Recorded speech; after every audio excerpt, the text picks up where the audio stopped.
Hello and welcome back to Cinephiles, the world's #1 John Cena film review program. We are back, and just like a couple episodes ago, we're not alone.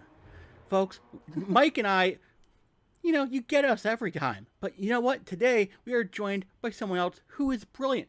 I'll get to her in just a second. But we are here to discuss the cinematic career of the Doctor of Thugonomics, the 16-time world champion, best-selling author, TV show host, and overall sentient meme machine himself, John Cena.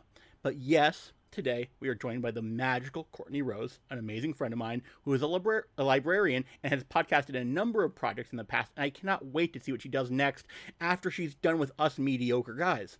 So, without further ado, Courtney, I gotta ask you the same question we sort of ask everybody. Can you remember what it was like to first see or figure out or try to understand what the heck John Cena is? I think the first time I saw John Cena, I just heard like the chorus of angels singing upon me, and felt like Christmas Day because John Cena is everything. So yeah, it's just John Cena's equivalent with just like the joy of life.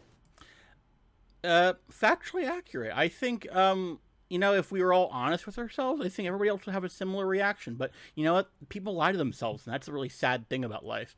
But now that with that introduction out of the way, Mike, we got to go to the Wikipedia corner. What's up with Ferdinand? Because this is a completely new kind of movie for us after the Hanna-Barbera double feature we've just gone through. Oh yeah, so boy, do I have some stats for y'all in our Wikipedia minute. So again, this is Ferdinand, the 2017 animated film.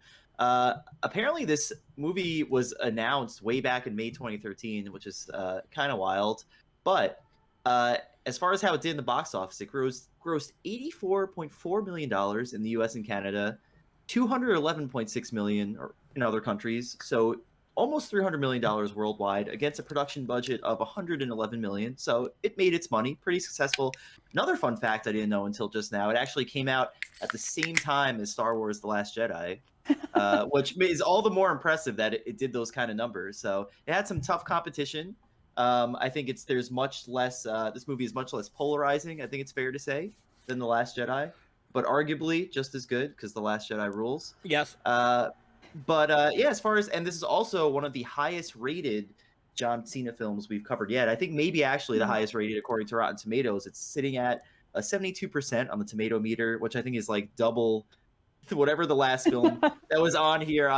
The animated films, the cartoons weren't on RT. I think like 12 Rounds and Legendary were maybe in like the 30s, maybe even less. So yeah, the highest rated film as far as critical response goes that we're going to be covering here.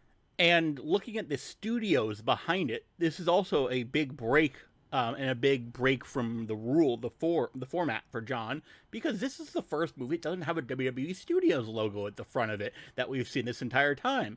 So we've gone through the likes of Legendary, 12 Rounds, The Marine, and now we are out of the WWE Studios factory because John is breaking out of kayfabe. He's a real boy now.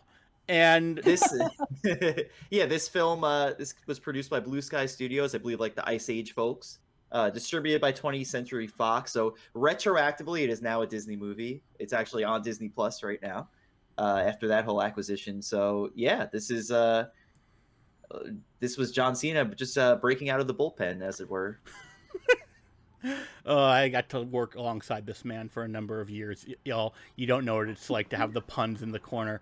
But we start off the movie at Casa del Toro because a bunch of bulls are there, and they're sort of bullfighting, if you were, locking horns in the ring.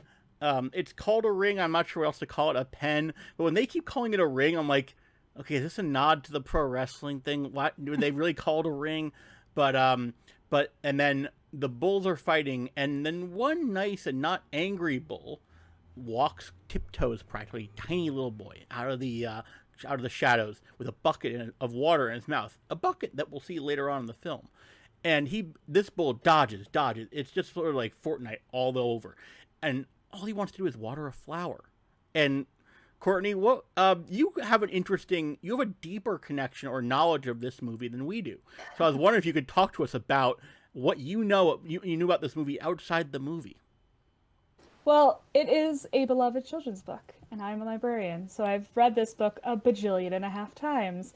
And I was actually surprised because I didn't know how they would adapt this. I have it here. I have the book, the cute little Oh, Oh, Ferdinand. nice. Yeah, I own it. So it's cute little Ferdinand, and it's such a simple 1930s style story that I was like, I have no idea how they're gonna make this into like an actual. When you guys were like, oh, let's do this, and I looked at the runtime, I'm like, how? How is it possible that this movie could be this long? Because it's only really like maybe 30-ish pages. It's entirely in black and white. They change a lot from the book. It's like the central core is the same, but they change a lot. But it's very cute how they adapted it. I think they actually did a really sweet job at it. The important things are there.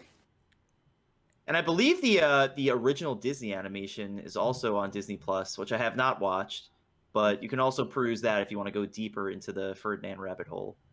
There's almost a Ferdinand cinematic universe. Yeah. We'll get to that at the end of the movie. But what happens is the winner's truck is apparently pulled up because the bulls believe that whoever, like the bull that's going to go on and leave this pack and go fight the bullfighters, is going to actually go be a success. And we meet a bunch of the bulls. Those include Guapo, who Peyton Manning Yeah. is the voice of Guapo. That's fun. But then a fast-moving bull named Bones really thinks it's going to be him. And Bones is Anthony Anderson, which is brilliant casting. But then the bulliest of the bulls, Valiente, Valiente shows up and calls Bones. You know why you're called Bones? Because you're a puny bag of bones, Bones. And it's like I have that quote in my notes. there is such bullying in this movie. Yeah. But so Bones and Ferdinand goes to help Bones because Ferdinand just he's a lover, not a fighter, and he tries to help him, but Bones is just like, no, we're not on the same. We're no help. And then all the bulls mock Ferdinand because he really cares about the flower, and Valiente is gonna squash the flower. But Courtney, like, what is going on here? Can you explain this? It's very sweet childhood awful bullying. The usual things we all go through. It's very. It was all new because that doesn't happen in the book. They kind of are just running around. They don't really bully Ferdinand in the book that much. But yeah, I thought it was sweet. To be honest, the movie, when I got about 20 minutes into it, I was like, oh, this is one of those ones that's going to be darker than I thought. Great. Kind of a thing, because as soon as the next scene happens where the father shows up, I immediately was like, oh no, that's what they're going to do here. I wasn't ready. You might as well think this is a Pixar movie, Mike. What happened next? We meet the parents. We meet all the father, the dad, the bigger bulls, the daddy bulls, including Ferdinand. Does Ferdinand's dad just have a name? Is he Ferdinand Senior? Ferdinand's father is the name of the character according to sources, but he is voiced by 6 Feet Under's own Jeremy Sisto. I saw that too. Yep. Oh. So he's still getting work. This is a star-studded cast. Definitely, really perhaps the most star-studded so far. Yeah, so we meet all the bulls' fathers, and they're I think getting ready for an upcoming bullfight. And what eventually happens is Ferdinand's father gets picked to represent in the bullfight. Unfortunately, he does not make it back. So put two and two together, the bullfight did not go well for Ferdinand Sr. But he gives his son this whole, I'm going to win, I'm going to come back, and I'm going to be... And if you're a kid, like, I just think about, like, little kids watching this might not know how these things go and might expect something else. But the second you learn that Ferdinand's father is going away, Courtney, you're right. It's like, oh... And it's just redacted cursing. And Ferdinand's dad tells Ferdinand that you'll want to fight when you grow up, because they've had the talks already. Ferdinand doesn't want to fight, but everybody's like, you gotta. That's the way. But when Ferdinand says it again, it's just not. And his dad goes, that's just not how it is for us. And then Ferdinand's dad gets on the truck, and he's going to show Ferdinand his secret moves after he returns victorious.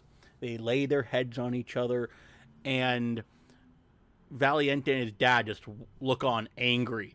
and Ferdinand's dad gets driven away, and it's Valiente stomps on the flower, and it's just, and we cut to Ferdinand waiting for his dad. And Courtney, how heartbreaking is this?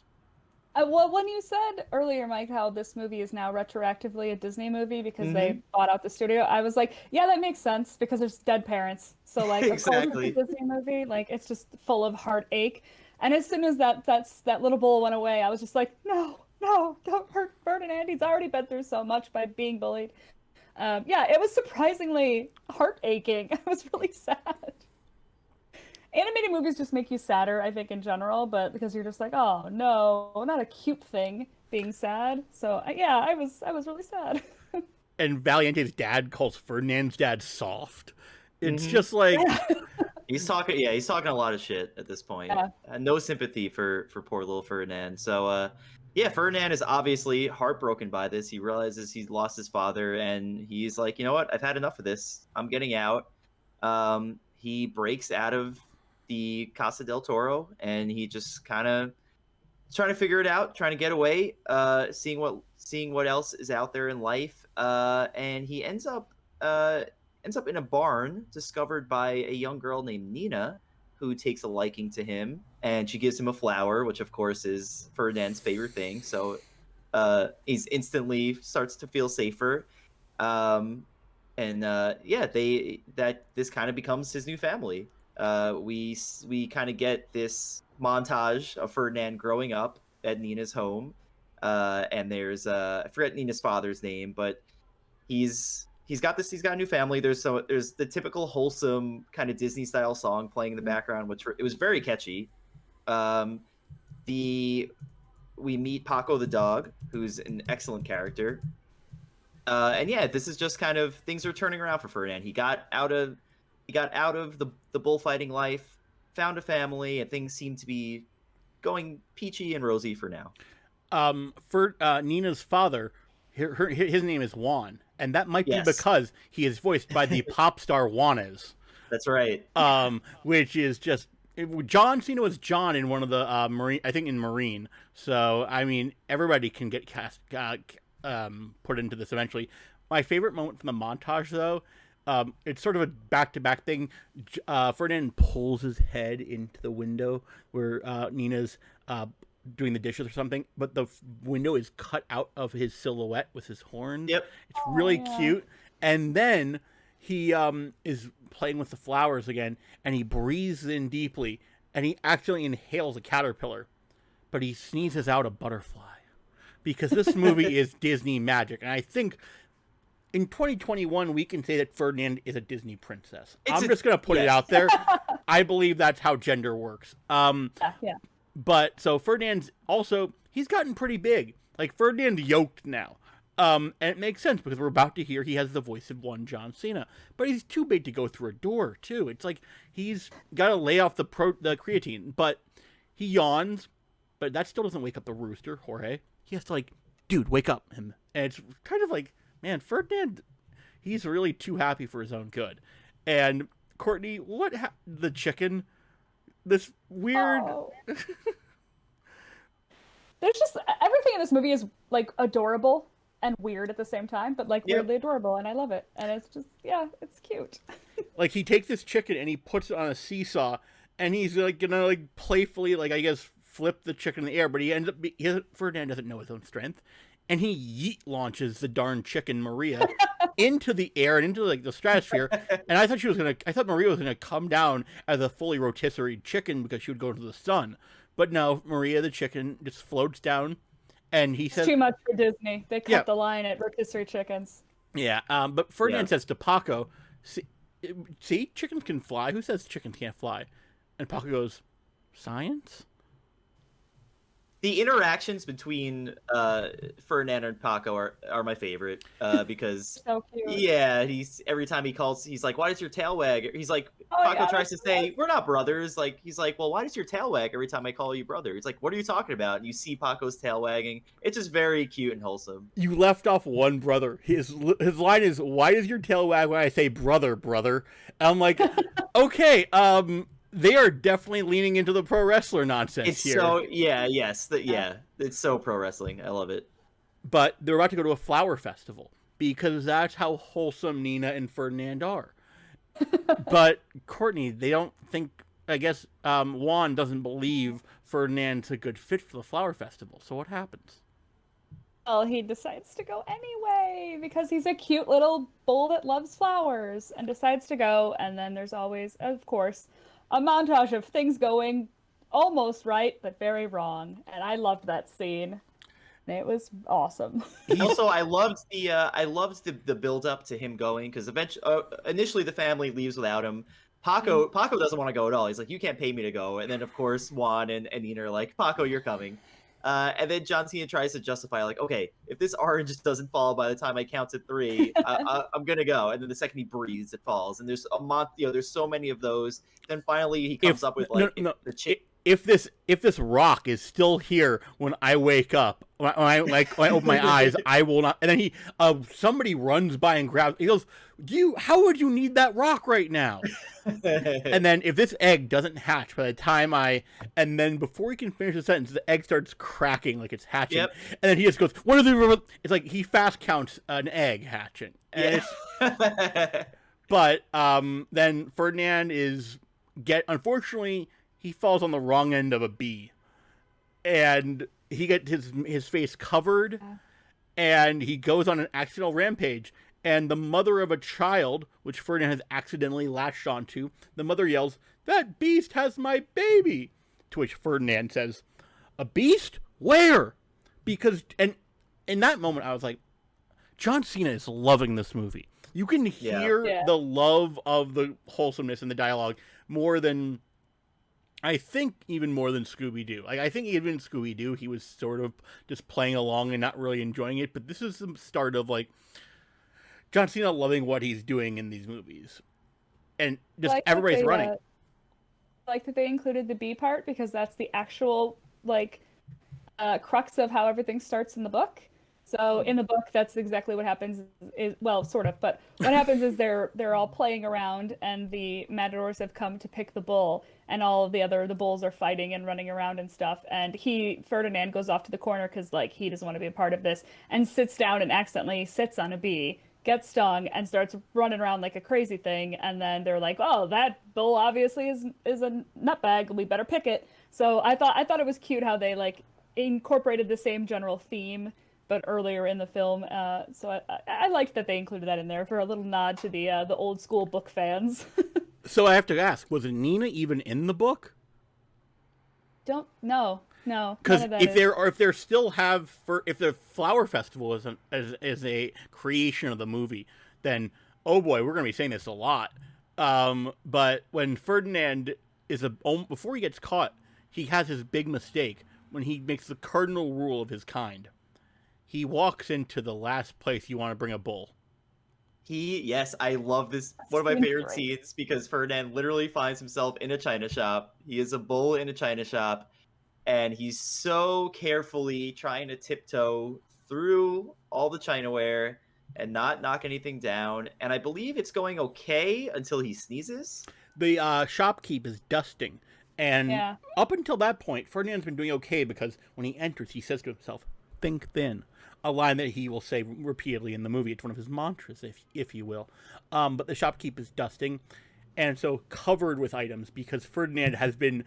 The shopkeep is blind. Let's just admit it. Like once you get to a certain age, your eyes go. Look, I'm gonna be there soon. But Ferdinand is covered with items, so if he sneezes, everything's gonna go everywhere, and he accidentally breaks the window, and the cops are outside, or whatever those guys are. They see him and. Basically, Ferdinand gets taken away, and the guys who take him away seem to see the truth. They see him just as a destruction machine, the way that other bulls see him. Because that's the thing about Ferdinand. He's trying to defy society's definitions of him, but everybody else sees it differently. So, Courtney, where does Ferdinand go? It goes back to the Casa de, I can't remember the name, Del Toro. Yeah. That's where they take him back to all of his old stomping grounds, where now there's more crazy characters to encounter, and I loved all of them, and they all were excellently voice acted. Like, And this is where we meet. So as Ferdinand's getting taken to Casa del Toro, we meet Lupe, the common Mhm. goat, played by Kate McKinnon. Incredible performance, Perfect. incredible characters, and she doesn't really seem like the kind of goat that would be a common goat because she's barely keeping it together. But she's trying to get Ferdinand to take deep, relaxing breaths. It's not really working. And there's some great interaction. She seems to be taking a liking to him physically. She says he has an A+ flank, talking about his rear end. okay, I've got the. First of all, Ferdinand says he wants help, and Lupe's goal in life to be as a coach, Yeah, and now she's going to get that chance. It looks like because Ferdinand needs help, and Lupe said excited for the first time in her flea-bitten, tin-chewing life, which has been terrible, that she's going to be a coach, and she looks at his pecs. She just sort of almost plays the bongos on it, but she pulls back, and she just calls them, they're like two little baby bulls inside of a bull. Flank looks good. A+ on the flank. Mama liked that. And that was the moment where I'm like, okay, it's his acceptable, family-friendly horniness, but every John Cena movie we've seen so far has one of these moments where I'm like, But Lupe wants him to be a fighter too, and because all the bulls come out. And, like, we're back to square one. Or are we, Courtney? Well, can I just also say really quick how much I loved all the new characters, especially the one that was voiced by David Tennant.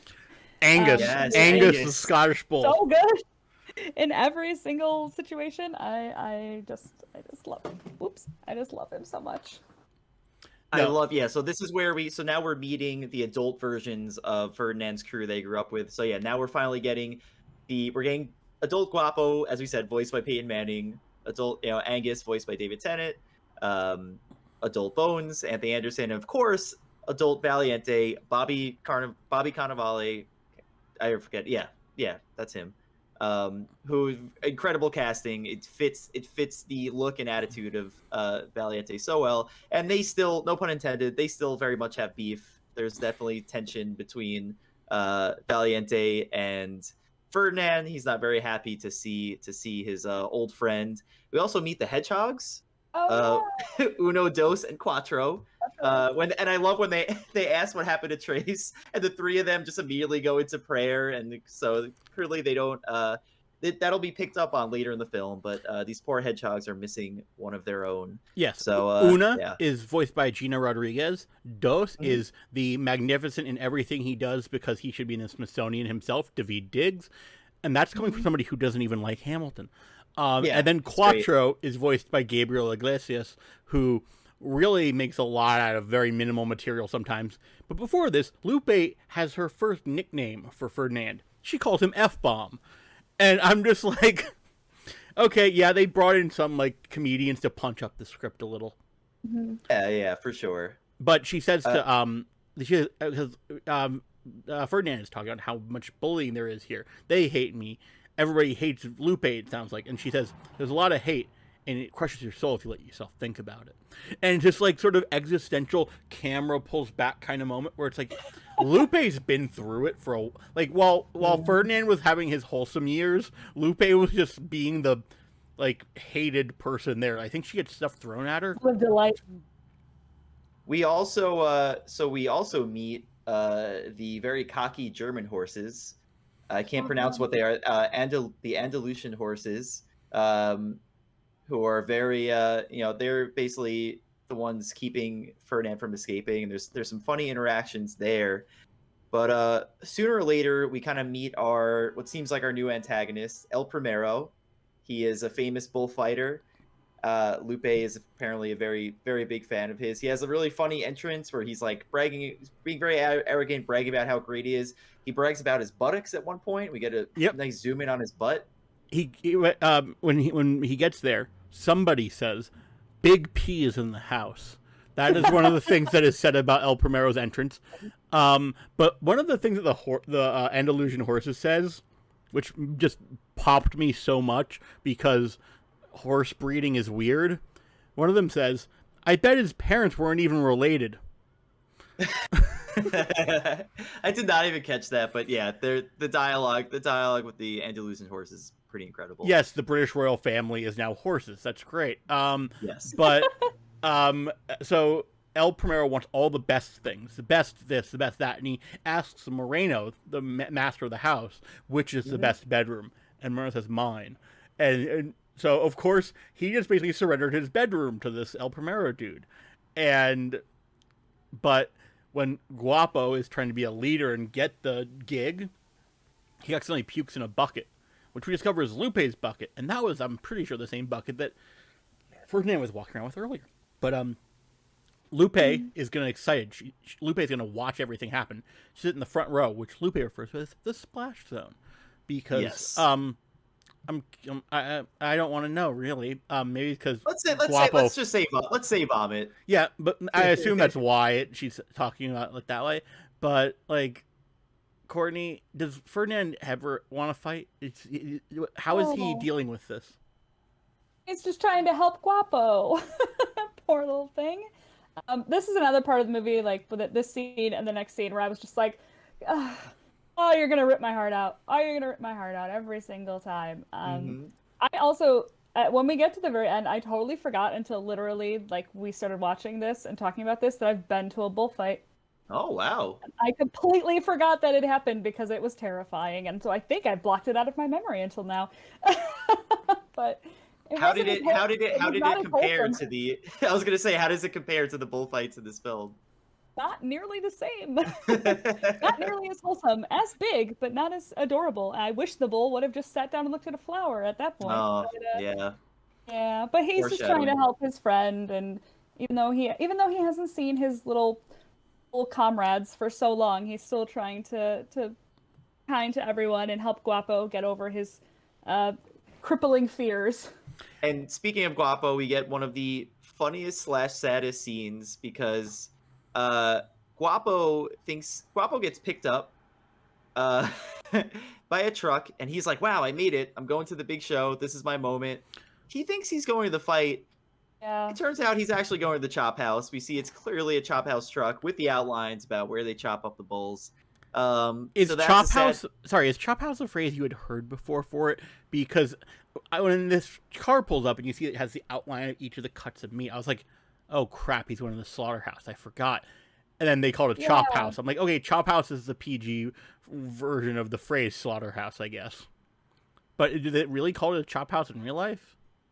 I've heard the phrase before, but now I'm trying to think. I wonder if one is like the older phrase and like slaughterhouse is like they flipped it, you know what I mean? Like maybe slaughterhouse is what they used to call it in like the 30s, and now we call them chop house because it's a little bit nicer to write on the side of a truck. Yep. And Lupe is like aghast that Ferdinand's not a fighter, and she's disproven the lore of Ferdinand rampaging through town. And Ferdinand goes, and I didn't eat a baby. To which Lupe says, not even a nibble? It's Kate McKinnon sells that line so well, and she's too good. She's too good at voicing things. But so the camera follows the car up the chop house truck up, because right nearby the chop house is like right near Casa del Toro, which is convenient, yet also I'm pretty sure Moreno probably has a stake in the chop house. I was like, oh, that's too convenient. They have to be owned by the same dude. And when it pans over to this like dark, like oppressive looking like gray factory, I was like, that looks like the place from Toy Story 3's ending. Like, this is not going to go well. But then Ferdinand's told, you're either a fighter or you're meat. Things have changed since you left. And Ferdinand is looking out at night, and he's sad. And Nina's also looking out at night, sad. But Ferdinand can't sleep because he hears Bones crying. Again, the tears are real. Like, the movie is heavy. There's some dark themes. It really is. So Valiente. Yeah. Valiente's being a jerk. He's like, listen, bulls don't have friends or I think Bones, that's what Bones is trying to say. He's trying to hide his, the fact that he's sad, but he's just saying, no, it's fine. You got to be tough. Bones claims it's allergies. And Ferdinand's like, yeah, no, it's a lot of pollen right now. Like, he goes full on, like, understanding allergies, which, I gotta say, Ferdinand is the most evolved bull there ever was. But Bones says bulls don't have friends.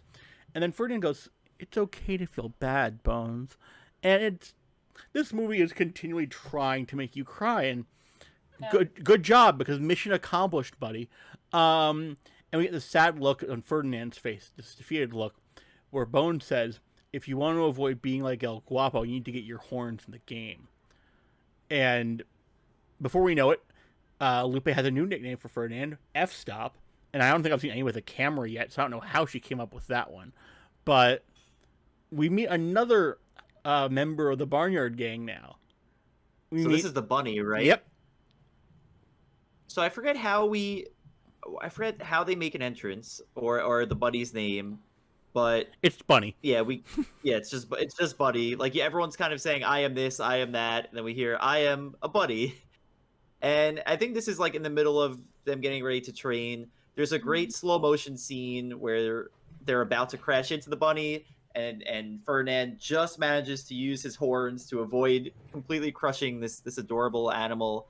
And yeah, so now we're back out in the yard. We have a great moment where Ferdinand licks Angus's hair up, because Angus is terrible at all this stuff because his huge mane is just covering his eyes. So Angus can finally see. It opens up his whole world. There's a great quote. He's like, "I see a rock. I see another rock. I see the world's ugliest dog." And he's Lupe. like, and my nemesis, which is just a barrel. And Lupe is like, "Listen, stop helping the competition out. What are you doing? Like, you have to be a bullfighter." And he's like, "What are you gonna do next?" She's like, "What are you gonna do next? Give Valiente a foot massage?" And Ferdinand has a great line. It's like, it's about more than smashing heads. It's about rhythm and footwork and grace. And speaking of footwork, cut to the dance-off between Ferdinand and the German horses. Scene. Loved it. But before we get to that, I have to bring up more heartbreaking dialogue, because Ferdinand tells Angus about why he helped him. "If we don't look out for each other, who will? It wasn't that big of a deal." And then Angus says, "It was for me." And that's my Scottish impression, which is terrible. But we get a dance-off between the horses, Ferdinand and Angus and Bones. And then there's the other bull, Makina, who is, yes, I guess Arlie, Ermy, and Full Metal Jacket kind of vibes from this bull. It's very stoic, and I'm pretty sure it's clenching its jaw so much it's going to need some dental work later. But then the horse, it's like, describe this dance-off. Can somebody help me out here? Because there's so much going on. I missed a couple things, I bet. It's just like, it's a wonderfully silly, synchronized sort of dance-off with like kind of weirdly effeminate horses doing ballet and also like random fancy dancing, and then all of the bulls have their own special style, which I liked. The breakdancing horse and the random or breakdancing bull and the, I don't know, just all the different styles. It was very, very silly, and I could just imagine, I was watching it and I was like, oh, this must have killed it in the theater with little kids. They were probably pissing themselves laughing so hard with dancing animals, because that is always a sell. Dancing animals always works.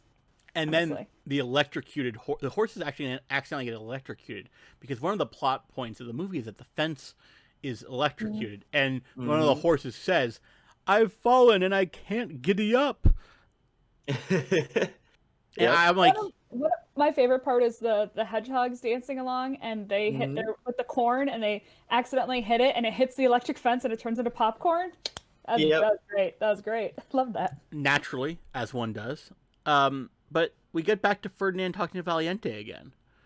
According to my notes, am I missing anything before that, or is I think that's where we're at, and I think this is where Ferdinand doesn't want anyone to get picked, because he realizes like they all die no matter what. There's really no way to win. He basically says that the ring is just another chop house, and he really wants to just get everyone out. And I think we later get to, correct me if I'm wrong, I have in my notes that it turns out Primero wants Ferdinand as to be his bull. Well, yeah, we get to this, like, they're all roughhousing, because Valiente tells Ferdinand, "You think you're better, but you're not." And like Ferdinand is like trying to escape, and so he bargains with Una, Dos, and Quattro by giving them the one thing that Quattro wants more than anything else: a battery-operated dancing plastic sunflower that plays the Macarena, I believe. is the song. Yep. And then so the hedgehogs help the gang try to escape. Ferdinand cannot be subtle or quiet for his own to save himself, so they put like little gloves, including a rubber glove, on his hooves, which makes a fart noise when they're walking around the hallway. Again, kids must have loved that, and so did this kidult. Yep. But then when they're in the hallway, this is when the real sads come in, because Oh, Ferdinand stops when he looks up and he sees a black and white photo of his dad. He can tell it's his dad. Lupe doesn't know, but Lupe's like, "Do you know?" And Ferdinand goes, "It's my father," or said something like that. And then we learn or figure out, if it wasn't clear at this point, but El Primero was the bullfighter that Ferdinand's dad lost, quote unquote, lost to. And then the camera pans up, and we see Ferdinand's father's horns, and about 30 more pairs of horns above it, because El Primero Heavy. is a... Oh, He's, like, I think he's... He's not a good guy. No, I just think, like, are we gonna get El Primero, the live action movie in 30 years? Like, how is Disney gonna repackage this animal hater as a anti-hero? Did bulls kill El Primero's father? Who knows? We'll get his origin story on Disney Plus for sure. Yeah. But the bull never wins, is what I believe Ferdinand says. And then, but he decides he shouldn't leave. He should help all the bulls, and we need to avoid anybody getting on the walls. And then, but Valiente doesn't buy it, and he wants to fight Ferdinand. And this is where El Primero sees them fight, because one of Valiente's horns accidentally breaks off in the scuffle. And that's when El Primero goes, like, when Vince McMahon probably saw John Cena and was like, "That is the one." He, El Primero points at Ferdinand and chooses him, like the worst Pokemon trainer ever, if we want to use another metaphor. But that's when it all happens, and off goes Valiente to the chop shop. But Ferdinand isn't gonna let him. He's gonna get him. And the horses, they try to talk the men to helping. And does anybody remember how the Haagen-Dazs pun happens? Because I just have it written down. No. no. The horses at some point say, "Let's Haagen-Dazs it out," to hug it out, which I don't. Pretty incredible. But the hedgehogs, No. I will say the whole chop house rescue scene is pretty fantastic. So eventually Ferdinand and the crew, they get to the chop house, and we see that, oh, surprise, Guapo's alive. He's like probably minutes away from getting chopped up at this point, but they manage to save him. They start making a run for it. There's a really fun escape scene here, and just when things start to get a little sticky and it looks like they're not going to make it, it's actually Valiente that saves the day and gets Guapo and Ferdinand out of a little pickle. There's a lot of fun little moments. They're like trying to avoid all the pitfalls of the chop house. They go through this one section where it's like a massage. They're like, "Oh wow, this actually feels really nice." Little fun moment between Ferdinand and Valiente. it was like a tenderizer, basically. Like, I think it was a tenderizer, but then there's a buzzsaw. Yes, there's a buzzsaw, and then on their way out, the bunny. There's a funny scene where kind of the bunny faints, but luckily Machinas just makes their own defibrillator with their hands and just revives the bunny. And at this point, we're kind of off to the races. The crew is kind of making this escape, trying to make their way to Madrid, and we get a lot of fun hijinks along the way. We get one of my favorite Angus lines of the whole movie, Courtney, because they're all in broad daylight, running around traffic, and Angus can finally see the world for what it is. And he asks, "What part of Scotland is this?" It's like... Good. They all form their own lane. They all create their own lanes because they're bulls. Like, they're running through traffic. And then, again, Angus, saving the movie practically. Ferdinand to the bus that's headed to the Atocha train station. And he goes, "The train." And Angus goes, "Are you blind, laddie? That's a bus." And they all pack into the back of a bus. And I enjoy how this is a bullfighting movie that's like set in Spain, but there's about 10 different accents happening at any given moment with all the different characters. I was like, oh, this is great. There's just randomly Scottish bulls and lots of stuff. I just thought it was cute. it's importing. It's all good. Yeah, it's great. So, but At Mike, least they didn't make John Cena try and do a Spanish accent, so I'm okay with it. Yeah, it could have been worse. So I'm okay. I'm good with what they did. there's this big montage of like being covert and sneaky and stuff, and the hedgehogs really show their help by like figuring out what track to go on. But eventually, Ferdinand gets captured again, Courtney, and he has to do the dance with El Primero. But Nina's dad sees it on TV, and he tells Nina about it. And this is the question I have. Was this a good parenting call by Nina's dad? Like, should he have actually done anything here? Good question. I mean, in terms of a children's movie, of course, because they knew that they were going to come and try and save the day. But in terms of real life parenting, I don't know if I'd be like, "Hey, your beloved childhood bull is about to get killed on TV. Let me inform you of this and have you watch." It's like I appreciate his honesty, Yeah. but he's potentially subjecting her to a lot if the fight does not go well. She's like what, 10 maybe? Yeah. She's little. She's a child. We A little just much, but I guess through the first half of this movie, you're thinking like, oh, there's dead parents and also Chop House bulls that you already are beloved characters. So Yeah. why not throw some more childhood trauma in there by watching your beloved pet die? but Ferdinand is actually going to go out there because El Primero is entering the arena, and they open Ferdinand's door, but he barely even walks out. He trots.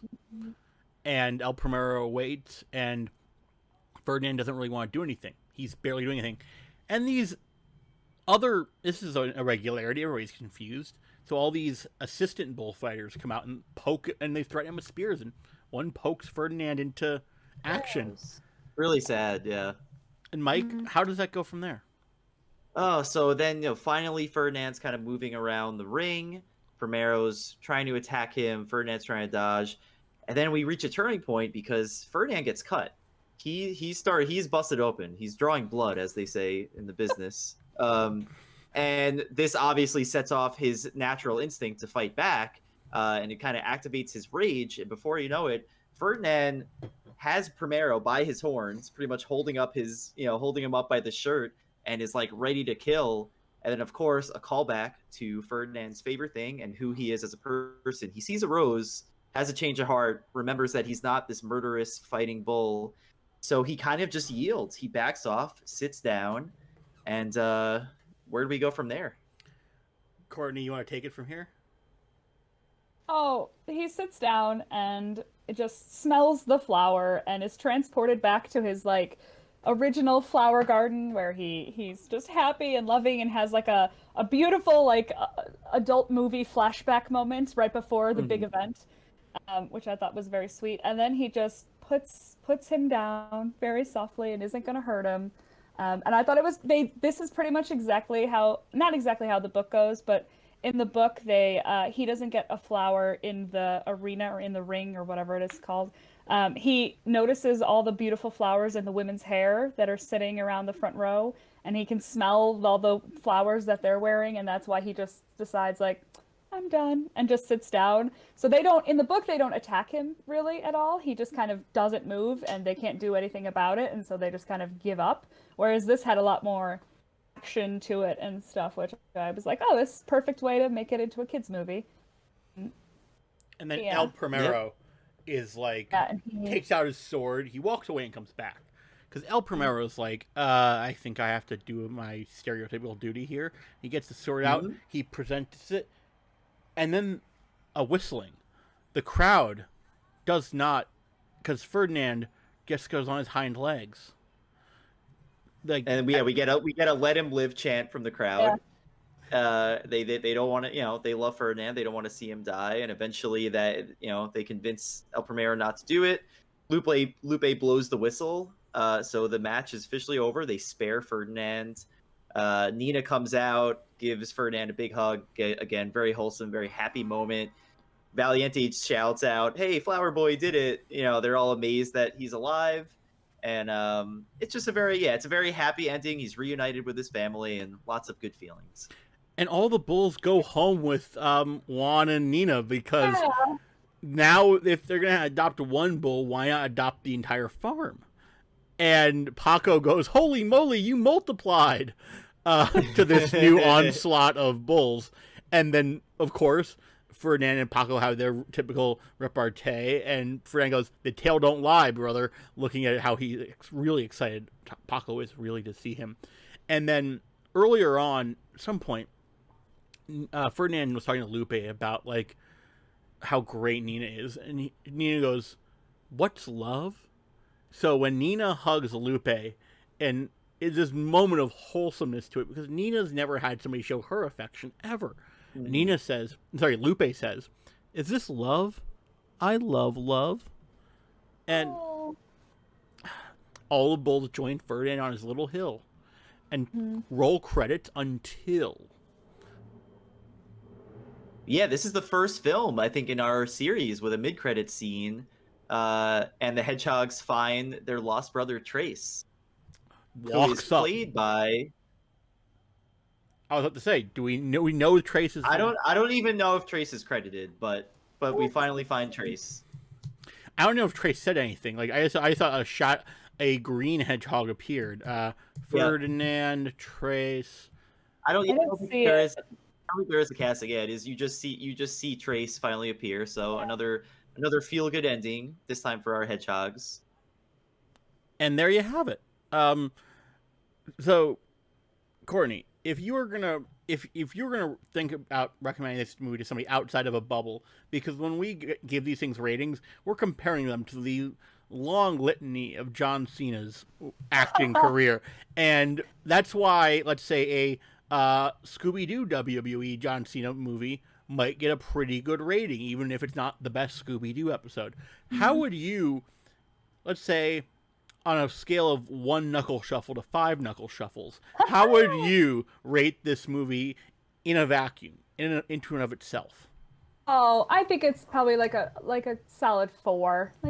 It's a very cute kids movie. If you have kids, it's cute. If you're an adult, it's still cute. It's not like overly, like, it doesn't dumb things down too much where you're just like rolling your eyes the whole time. Like, there's actual points of like genuine emotion where I felt sad about like this animated bull. And I was like, oh, that's really sweet. And I didn't feel like it was like too hokey, I guess. I thought they did a good job. Because like I said at the beginning, I don't know how they were going to adapt a book that's barely got content. I mean, it's a very short picture book. So I didn't understand how they could make this a 2-hour movie or whatever, however long it was, 90 minutes, I think, something like that. But I thought it was a good watch. It's a nice, sweet movie with a nice, sweet ending where bad things are implied to be happening, but don't actually end up being seen through. So kids of all ages can actually watch it and not get traumatized, unlike, Brave Little Toaster or something like that. Mike, because actually I'm with Courtney. I think this is actually a 4 for me.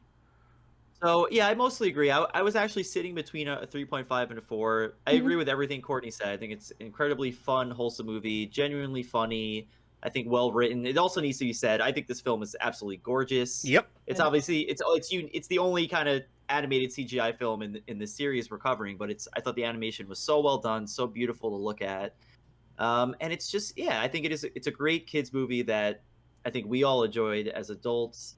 I will say my one nitpick, so yeah, in a vacuum, I think it's absolutely a 4. My one weird nitpick is like, I thought John Cena did great in this movie, but it doesn't feel like a great John Cena movie, if that makes any sense, where he's like, he kind of blends into that role of just the wholesome main character, whereas some of these other movies have these really funny John Cena-isms where there's some more like self-aware humor about who he is. But granted, it's not really his fault because he's playing. This is an animated film where he's playing a bull, so he can only get so much of himself in there, and he still does, and I still think he does a good job.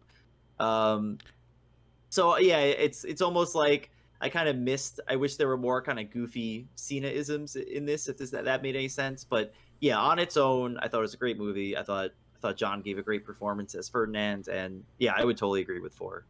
I think with him being the main character in this too is like makes it different compared to like other John Cena movies where he's like the scene stealer. and just shows Yeah. up in like Sisters and like other random movies where you're like, well, this is clearly the best part of the movie because John Cena has shown up.